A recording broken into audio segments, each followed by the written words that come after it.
There is something magical about Studio Ghibli. The care, the attention to detail.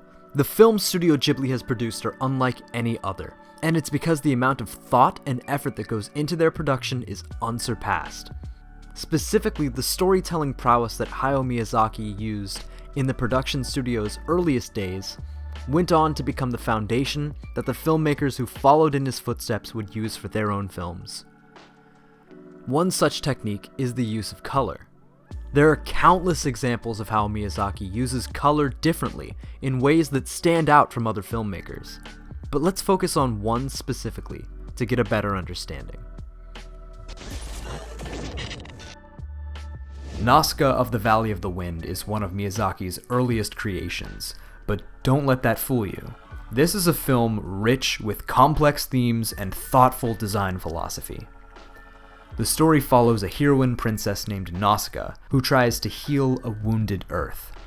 1,000 years after the fall of our civilization, the world is mostly a wasteland, and the last of the humans live in small tribes, staying far away from the toxic jungles where newly evolved flora and fauna thrive on the pollution and waste from our generation.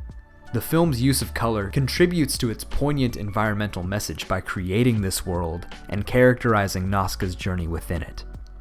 Early on, it makes an important distinction between the colors it associates with the humans and the ones it ties to the forces of nature. The toxic jungle Nausicaä explores at the film's start resides almost entirely in a cool blue palette, while the buildings of the townsfolk and the clothes that they wear are characterized by a warmer palette of earthy browns, tans, yellows, and sometimes even reds. This distinction is important because Nausicaä, our main character, exhibits traits of both. Her clothes are a similar blue to that of the toxic jungle. As she explores it, she'd almost be camouflaged if not for some warm highlights on her person. When she returns to the village, she stands out against all the other characters because of her bright blue outfit and red hair, but it's not just to draw our attention to her. She carries the warm colors of the humans and the cool colors of nature because, in the story, she is the bridge between those two worlds. To her people, she is a fearless and kind leader, the best that the Valley of the Wind could possibly ask for. To the creatures like the Olmu, she is the one human who can communicate with them, and fights for their survival her whole life. We see her as a child protecting a baby Olmu in a flashback sequence. In that scene, she wears pink, and it's the first time we see Nausicaä in anything but bright blue. The next time, it's when she yet again tries to save another adolescent Olmu. The way she got the pink clothes? By showing unwavering kindness to the humans. Earlier in the film, she comforted the princess of another kingdom as she died, and her people later repay that kindness to Nausicaä by disguising her in those pink clothes. As she helps rescue the young Olmu, her clothes are dyed in its blue blood, becoming blue themselves. Nausicaä sees the beauty in all life. She sees the good in both the worlds of the humans and the Olmu.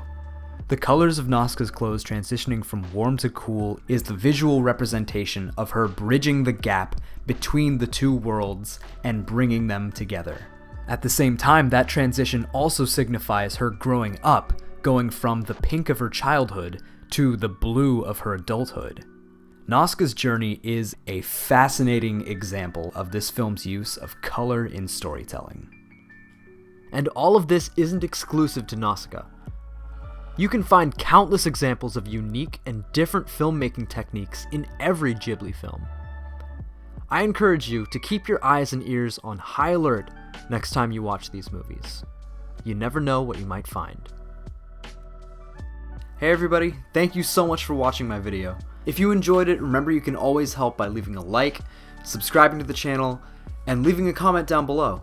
Let me know what your favorite Studio Ghibli movie is. And if you have any suggestions for future anime that you'd like me to cover, let me know. Thanks again, everybody.